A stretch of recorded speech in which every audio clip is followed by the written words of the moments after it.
Hello everyone, welcome to defence exam tips. MTS exam के regarding कुछ important points हैं जो आपको प्लीज़ ध्यान देने चाहिए।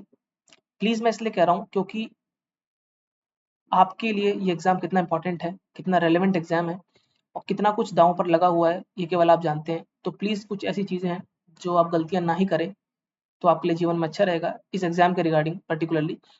और एक और मेरी आपसे रिक्वेस्ट है, एक मेरी इल्तिजा है, एक गुजारिश है आपसे कि 10-12 मिनट की ये वीडियो होगी। प्लीज़ इसको लास्ट तक वॉच कर लेना, ये आप ही के लिए कुछ इंपॉर्टेंट पॉइंट्स हैं। ऐसा नहीं है कि इसमें कुछ आपको मैं कह दूँगा कि ये किताब खरीद लो या कुछ ऐसा कोर्स खरीद लो, ऐसा कुछ नहीं। सिंपल सी कुछ चीज़ें जो आपको ध्यान रखनी है एमटीएस एग्ज़ाम के रिगार्डिंग, कैसे एग्ज़ामिनर जो पेपर बनाता है उसमें आपको फँसा सकता है, कैसे चीज़ें आपको ध्यान रखनी है तैयारी के दरमियान ताकि आपसे गलतियाँ ना हो। क्योंकि देखो यार, लास्ट में जो मेरिट आएगी, जो लिस्ट आती है, 2 लिस्ट आती है हवलदार की और एमटीएस की अलग-अलग। उस लिस्ट में आपको नाम देखना है। आपके लिए जॉब ज़रूरी है, ना कि और जो टीचर्स हैं वो तो अपना आए, पढ़ा के चले गए। जो कोर्स था वो आया, कंप्लीट हुआ, खत्म हुआ। ये किताबें हैं जो आपके पास हैं, ये मुर्दा किताबें हैं, इनको कोई फ़र्क नहीं पड़ता। उनके कोई अरमानों से आपके फ़र्क नहीं पड़ता एग्ज़ाम हुआ कि नहीं हुआ। तो रादर ये आप खुद हैं, पर्सनल एक इंडिविजुअल हैं, तो प्लीज़ इन चीज़ों का ध्यान रखना। पहली एक चीज़ है, ईज़ी क्वेश्चंस को आपको करेक्ट करना है किसी भी कीमत पर। वो तो हो ही जाते हैं यार सही। जैसे क्वेश्चन आ गया, मेहरौली पिलर कहाँ पर है? ठीक है। कुतुब मीनार किसने बनवाया? कुतुब मीनार कहाँ पर है? ये बहुत ही सिंपल, बहुत ही ईज़ी क्वेश्चन्स हैं। ये इतने ही सिंपल हैं, यही इसकी दिक्कत है। कई बार बहुत सिंपल क्वेश्चन आ जाते हैं तो हम जज़्बाती होकर उन सवालों को गलत कर देते हैं। ये ऐसा बहुत कम होता है, बहुत रेयर होता है, रेयर। ठीक है, बहुत ही रेयर होगा आपके साथ। लेकिन अगर हो गया, ठीक है, कहते हैं बिजली बहुत ही रेयर गिरती किसी पर, लेकिन अगर गिर गई तो काम तमाम कर देगी। अगर आपने वो ईज़ी क्वेश्चन गलत कर दिए दोस्त, तो खुदा भी ऊपर से उतर के आ जाएगा तो भी आपका सिलेक्शन नहीं हो सकता, क्योंकि वो ईज़ी क्वेश्चन था और आपने गलत कर दिया। एक क्वेश्चन गलत होने का मतलब -1 तो होगा ही, बाकी जो 3 नंबर मिलने वाले थे अच्छे खासे वो भी चले गए हाथ से। तो ये गलती मत करना। ओवर कॉन्फिडेंस या ओवर स्मार्ट बनकर मत करना। अगर पेपर आसान आ गया, इंग्लिश में हो जाता है जनरली ऐसा कि आसान क्वेश्चन दिख गया, अरे यार तो बहुत सिंपल सा पूछ लिया, इसका एंटोनिम तो मुझे आता है। प्लीज़ वेट, 45 मिनट है, बहुत समय है, आराम से करो, तसल्ली से, चाहे इंग्लिश हो चाहे जीके हो, इसके ईज़ी क्वेश्चंस खास करके। ये बहुत ही बड़ा ट्रैप होता है एग्ज़ाम में। ट्रैप कर लो या फिर आपका ये मेंटल स्टेट होता है, जो जनरली हम लोग कर देते हैं गलतियाँ कैंडिडेट्स। सिली एरर को बिल्कुल ही स्किप करना है। देखो, सिली एरर और ईज़ी क्वेश्चन गलत करना, इन दोनों में फ़र्क है। सिली एरर ये हो गया कि मान लो आपने कोई आंसर देखा इंग्लिश में कि यार इसका आंसर नंबर ऑप्शन नंबर 3 होगा, और पता नहीं आपके दिमाग में क्या आया या फिर कुछ आपकी आँखें ब्लिंक कर गई, आपने 4 पे टिक कर दिया। जैसे गलती नहीं हो जाती थी ओएमआर शीट पे कि 4 ऑप्शंस रहते थे, भरना था ए, भर देते हैं बी। ठीक है, वो भर गया एक बार। हालाँकि कंप्यूटर बेस्ड एग्ज़ाम में ऐसा नहीं है, बट स्टिल आपने फटाफट टिक करा बी पर और आगे बढ़ गए, आंसर था ए। ऐसा कब होता है देखो, मान लो इंग्लिश में रहता है ना कि सेम सेम ऑप्शन दिए रहते हैं चारों, जैसे उसमें देयर दिया है, THEIR देयर, फिर THER देयर। ये सब चीज़ें प्लीज़ ध्यान रखना। बेसिक बेसिक एरर्स हैं, क्योंकि ये एरर बिल्कुल माफ़ करने योग्य नहीं है। ये गलती हो गई तो फिर तो वो फिर बहुत ज़्यादा बैड लक होगा, ब्लंडर हो जाएगा ये। तो ये मत करना। ये दो तो बड़े आम से पॉइंट थे। अब आते हैं असली खिलाड़ी वाले पॉइंट, वो है disturbing mental calmness by easy और टफ क्वेश्चन। ऐसा एमटीएस एग्ज़ाम में बहुत ज़्यादा होता है कि आपको शुरुआत में बहुत ईज़ी-ईज़ी क्वेश्चन्स वो लोग दे देंगे, बहुत ईज़ी, सुपर ईज़ी क्वेश्चन्स दे देंगे और आपका इक्विलिब्रियम हिला देंगे वो लोग। 4-5 क्वेश्चन बहुत ईज़ी दे देंगे, फिर आप सोचोगे यार मेरी शिफ्ट बहुत आसान है, मुझे इसमें बहुत ज़्यादा अटेम्प्ट करने चाहिए बिकॉज़ स्टार्टिंग के 4-5 क्वेश्चन बहुत ईज़ी हैं। तो आप ओवर अटेम्प्ट कर दोगे, हो सकता है ओवर अटेम्प्ट करने के चक्कर में क्वेश्चंस गलत ज़्यादा हो जाएँ और क्या पता वो शिफ्ट टफ हो। ठीक है, बिकॉज़ आफ्टर 5th क्वेश्चन 6 से लेकर 25वां क्वेश्चन तक सब क्वेश्चन कॉम्प्लिकेटेड थे, टफ थे, और आपने ओवर अटेम्प्ट कर दिया ये सोचकर कि पहले ही परसेप्शन बना लिया कि पेपर आसान है। और इसका उल्टा भी हो जाता है कई बार कि शुरू में 4-5 क्वेश्चन अगर कठिन आ गए तो ये मत समझ लेना पेपर टफ है। हो सकता है कि छठे क्वेश्चन से सारे सवाल आसान हो। तो करना क्या है, 25 के 25 सवाल आपने अटेम्प्ट करे, चाहे जीके हो चाहे इंग्लिश हो। घबराना नहीं, जितना आपको आता है उतना देख लो। जब आप जीके के 25 सवाल कर लोगे या इंग्लिश के आप जब 25 सवाल कर लोगे, तब देखना कि मेरे ओवरऑल अटेम्प्ट कितने हुए। अगर 11-12 सवाल अटेम्प्ट हो रहे हैं आपके जीके में खास करके, तो समझ लेना कि यार पेपर काफ़ी टफ है, बिकॉज़ इतनी नॉलेज के बाद भी मैं 11-12 सवाल ही ठीक कर पा रहा हूँ। तो वहाँ पर थोड़ा अपने आप को लिमिट कर लेना, 17-18 सवाल ही अटेम्प्ट करना, ज़्यादा नहीं। मतलब 16-17 जो भी आपका टारगेट हो, आइडियल अटेम्प्ट तो 17 होता है वैसे। मैंने बताया अभी ना पिछली वीडियो में 23 और 17 अटेम्प्ट करने हैं। 23 क्वेश्चन जीके में, 17 क्वेश्चन अपने, 23 क्वेश्चन इंग्लिश में और 17 क्वेश्चन जीके में। ये एक आइडियल रेशियो है जिसमें आपके 40 क्वेश्चन नेट अटेम्प्ट होंगे कट-पिट के, मतलब आपके 40 ठीक होने चाहिए। तो इतना एक डिसेंट स्कोर है, 120 का स्कोर आ जाएगा raw score. It's more than enough to get a selection. तो ये बात आपको ध्यान रखनी है, मेंटल कामनेस को हिलाने के लिए वो लोग काम बहुत करते हैं, और ये चीज़ सिर्फ जीके और इंग्लिश में नहीं करते, वो मैथ्स और रीजनिंग में भी ऐसा कर देते हैं। क्या रहता है, मैथ्स का सेक्शन पहले आता है, ठीक है, और मैथ्स और रीजनिंग वाला सेक्शन सेशन 1 जो होता है वो क्वालिफाइंग होता है। तो मैथ्स में इतने कॉम्प्लिकेटेड क्वेश्चन डाल देंगे शुरू के 6-7 क्वेश्चन, जो आपका टाइम बहुत सक कर जाएँगे। मान लो आपके 10 मिनट चले गए, फिर समझ रहे हो कितना प्रेशर होगा। 10 मिनट हो गए, आपसे क्वेश्चन भी सही से मतलब श्योरिटी के साथ बन नहीं रहे, हालांकि नेगेटिव मार्किंग नहीं होती है, लेकिन आपको श्योर नहीं है, 30% ही क्वालिफाइंग नंबर लाने हैं, फिर भी आपके 6-7 क्वेश्चन अगर टाइम खा गए, समय चला गया, तो आप बहुत पैनिक हो जाओगे। तो ये चीज़ बहुत ज़्यादा करता है टीसीएस, तो इस चीज़ का ध्यान रखना है। ठीक है, मैं आपसे एक रिक्वेस्ट करूँगा कि आप इसका स्क्रीनशॉट ले लो एक बार, ठीक है, इन चीज़ों का।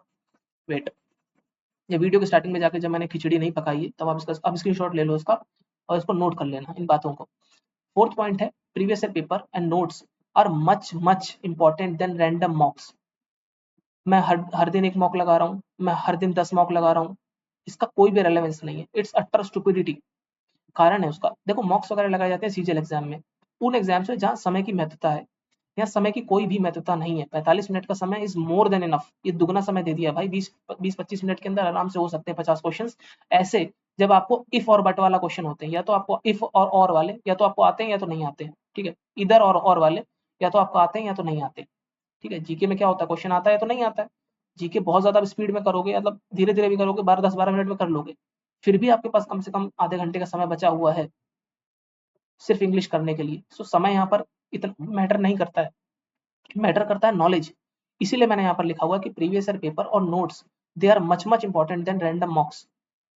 प्रीवियस ईयर पेपर्स बोले तो 2022 और 2023, इसके बेस पर आपने अपने नोट्स बनाने हैं। 2018 से लेकर 2021 तक के जो है, इससे अपना नॉलेज बैंक बनाना है। ठीक है, कि प्रीवियस ईयर के पेपर अगर मान लो आ गए, तो उससे अपना नॉलेज बैंक बनाना है। वो जो पिनाकल वाली किताब आती है ना, पता नहीं उसमें 4-5 जितने क्वेश्चन आते हैं पिनाकल वाली, तो उस किताब से अपना नॉलेज बैंक बनाना है, जीएस वाली किताब से।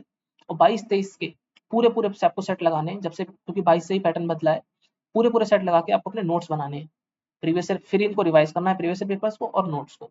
नोट्स बनाने कैसे, थीम इससे देख ली, प्रीवियस ईयर पेपर से थीम देख ली, लूसेंट की जो किताब है या जो भी आपके पास किताबें हो, मनोहर पांडे ऑल दैट, तो उससे आपको अपने नोट्स बनाने हैं और इनको मल्टीपल टाइम रिवाइज करना है। ये बार बार करोगे तो बहुत ज्यादा फायदा मिलेगा, रादर देन मॉक्स।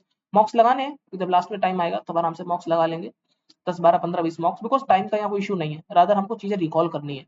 मैं आपको बहुत ही इसमें एक अच्छा तरीका भी बताऊंगा रिकॉल करने का प्रीवियस ईयर पेपर और नोट्स को, वो यहाँ पर है, ये वाला active recall based practice set. ये हेल्प मैं आपकी करा दूंगा फ्री ऑफ कॉस्ट। सो अभी आप लास्ट में मैं इसको कवर कर लूंगा, इसलिए मैंने कहा था वीडियो आप जरा लास्ट तक देखना। Don't you dare to undermine this exam.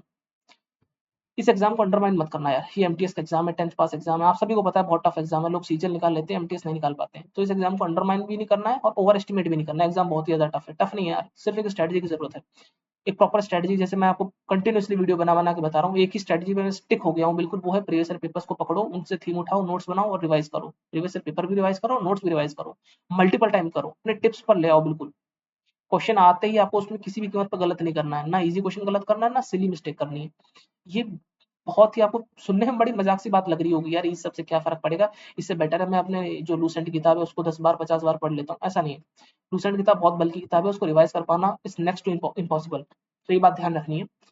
और don't get overwhelm by the given time. अभी 2.5 महीने का समय है, अभी बहुत टाइम है। अभी मैंने आज इंग्लिश का एक प्रीवियस ईयर पेपर का मॉक लगाया, तो उसमें मेरे 23 क्वेश्चन नेट करेक्ट सही हो गए, 24 क्वेश्चन सही हो गए, 25 में 25 क्वेश्चन मेरे सही हो गए।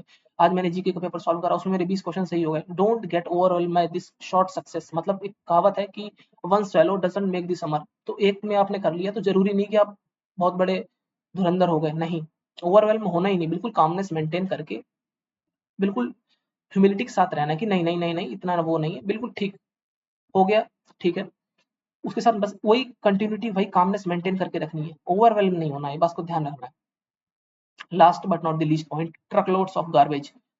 किताबें इस वक्त आपके कमरे में इतनी होंगी, वीडियो पॉज करके नजर आप मार लेना, इतनी होंगी कि ट्रक भर जाएगा पूरा। वो ट्रक लोड ऑफ गार्बेज जो है, सॉरी फॉर बीइंग हार्श, लेकिन वो गार्बेज ही है, क्योंकि एक समय के बाद अगर उससे सिलेक्शन नहीं हुआ आपका, तो कुछ नहीं करोगे, लास्ट में वो कबाड़े में ही बिकेंगी। ठीक है, वो कबाड़ा ही है, उसको मैंने गार्बेज नाम यहाँ पे दिया है ताकि आप लोगों के अंदर का जमीर जागे। आपने एक जीएस के लिए, ठीक है, एक जीएस के लिए, एक जीके के लिए, स्टैटिक उसके नॉलेज के लिए कम से कम 50,000 की किताबें इकट्ठा कर रखी हैं उस फलाना फेमस टीचर की। वो सर बहुत अच्छा पढ़ाते हैं, वो सर दिखते बहुत अच्छे हैं, वो मैम दिखती बहुत अच्छी है, वो मैम बहुत फनी, वो सर बड़े फनी अंदाज में पढ़ाते हैं, उन सर के नोट्स बड़े लगते हैं कि यहाँ सिलेक्शन हो जाएगा, उन सर के यूट्यूब चैनल पर दिखता है कि देखो वो फलाना इंसान दरोगा बन के आ गए। वो सब आपको दिखाया जाता है, दरअसल उस व्यक्ति ने कैसे तैयारी करी, कैसे नोट्स बनाए, वो यही फंडा होता है प्रीवियस पेपर और थीम को अप्रोच करके। ठीक है, तो जो ट्रकलोड सा आपने गार्बेज इकट्ठा कर रखा है, उस गार्बेज को प्लीज हटा दो। एक कोई रेलेवेंट सी किताब पकड़ लो जिससे कि आपके नोट्स बन जाए, बस उसी गार्बेज में से एक किताब उठाओ जो आपको लगे कि इस प्रीवियस पेपर में जो थीम्स हैं वो इस इस किताब में है तो उससे नोट्स बना लो और उस किताब को भी हटा दो अपनी नज़रों के सामने से, बिकॉज़ ये आपकी लाइफ का लास्ट एग्ज़ाम है, क्लियर होगा, जॉब मिलेगी आपको, दैट्स इट। ये आपका एप्टीट्यूड, ये आपका एटीट्यूड रहना चाहिए। मेरी तरफ से क्या अप्रोच हो सकती है? सॉरी फॉर बीइंग हार्श, ये मैंने गार्बेज लिख दिया, लोगों के अब सेंटिमेंट्स जाग जाएँगे बहुत ज़्यादा एंड ऑल दैट, विद्या माता एंड एवरीथिंग। ठीक है, वो सब पूरी इज़्ज़त है, लेकिन मैंने लिखा है जानबूझ के, बिकॉज़ क्या करोगे यार उसका? भाई आप उसको इकट्ठा करके रखोगे, कहीं भर के रख दोगे, फिर देखोगे ज़िंदगी में भर कि मैंने कभी ये किताबें खरीदी थी इतनी सारी, किसी लक्ष्य मेरा होगा और हुआ नहीं।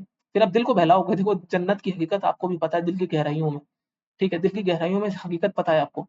अब मानना ना मानना आपकी इच्छा की बात है। खैर मेरी तरफ से 2 हेल्प हो सकती हैं, जो कि फ्री ऑफ कॉस्ट है अगेन, कि मैं जीएस को कवर करा दूँगा केवल एमटीएस एग्ज़ाम के लिए। जीएस में मैं मानता हूँ केवल 5 ही मेजर टॉपिक्स हैं, history, polity, geography, economy and miscellaneous. History का जो है मॉडर्न हिस्ट्री, एंशिएंट, मेडिवल, जितना भी कंटेंट केवल एमटीएस के लिए रेलेवेंट है, मैं कवर करा दूँगा। ज्योग्राफी इसी तरीके से, पॉलिटी और इकोनॉमी में भी कुछ सिंपल सी चीज़ें आती हैं। मेरा अनुमान है, जहाँ तक मैंने अंदाज़ा लगाया है, अभी मैं पीपीटी बना रहा हूँ उसकी, तो तकरीबन मैक्सिमम 2 घंटे में 1 लेक्चर खत्म हो जाएगा, तो बोले तो 10 घंटे के अंदर-अंदर पूरी जीएस कवर हो जाएगी, रेलेवेंट फॉर एमटीएस, ठीक है? अब आप बोलोगे यार एक मास्टर ने उस फलाने मास्टर ने उस फलाने चैनल पे तो 12 घंटे की एक मैराथन क्लास है एक सब्जेक्ट की, तो देखो यार वो उनकी दिक्कत है। ठीक है? ये मेरी दिक्कत या आपकी दिक्कत नहीं है, वो उनकी दिक्कत है, उन्होंने इतनी देर में पढ़ाया।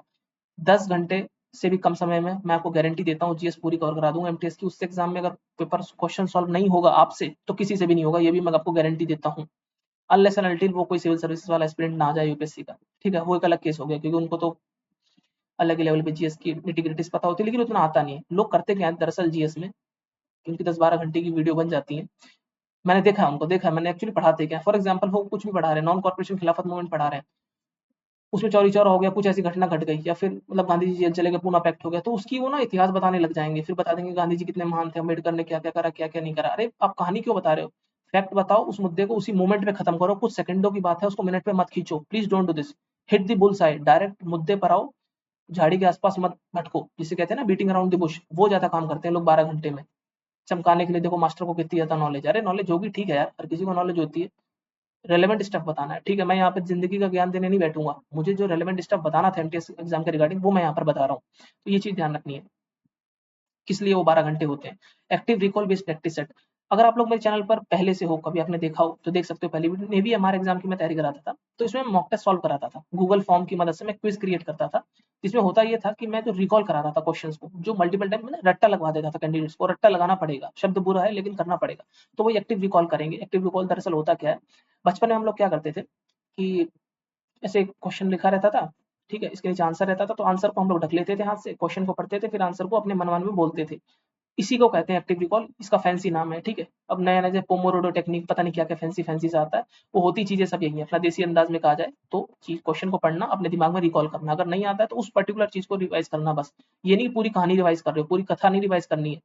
ऑटोबायोग्राफी की आपने एक लिस्ट बनाई, अपने मन में सोचा कि कुंबले की क्या है, राहुल द्रविड़ की क्या है, सचिन तेंदुलकर की क्या है, आपको जो नहीं याद आ रही उस पर्टिकुलर को रिवाइज़ करो। अब ये नहीं पूरी कहानी रिवाइज़ कर रहे हो, बस इसको कहा जाता है एक्टिव रिकॉल, कि पर्टिकुलर इश्यू को, पर्टिकुलर टॉपिक को रिवाइज़ करना रादर देन पूरी किताब को रिवाइज़ करना। इसे active recall based practice set जो है, ये मेरी थोड़ी इनोवेटिव अप्रोच है। इसमें 25 क्वेश्चन रहेंगे जीके के और सारे के सारे इंपॉर्टेंट है, स्किप नहीं करना आपको, आपको रिकॉल करके उनको आंसर सही टिक करना है, ठीक? ये मैं आपकी 2 आपकी हेल्प कर सकता हूँ। 13 मिनट की वीडियो हो गई, 10-12 मिनट मैंने कहा था। सो एनीवेज़ आई होप आपने काफ़ी कुछ इसमें सीखा होगा। ये पॉइंट्स वर्थ कंसीडरिंग है। मैं चाहता हूँ कि आप इन पॉइंट्स का आपने स्क्रीनशॉट ले लिया होगा। ना लिया हो तो वीडियो की स्टार्टिंग में चले जाना, तब इतनी खिचड़ी यहाँ पर नहीं होगी। और अभी 12 बजे तक, 12 बजे 1 बजे के आस-पास मैं आपको जीके वाली जो लेक्चर वो अपलोड कर दूँगा, तो आप उसको वॉच कर लेना। उसमें मैंने काफ़ी चीज़ें कंसीडर करी हैं, जो इम्पोर्टेंट है एग्ज़ाम पॉइंट ऑफ व्यू से, और काफ़ी कुछ उसमें आपको सीखने को मिलेगा। मेरी वीडियोज़ में आपको प्रैक्टिस सेट सॉल्व करना, ये सब चीज़ें से ज़्यादा ज़रूरी है कुछ अप्रोच को सिखाना, ताकि आप खुद भी कर सको। ठीक है? मेरा मानना ये है कि एक असली मदद करने वाला व्यक्ति वो होता है, जो आपको काबिल बना दे, आप कर सको, ठीक है?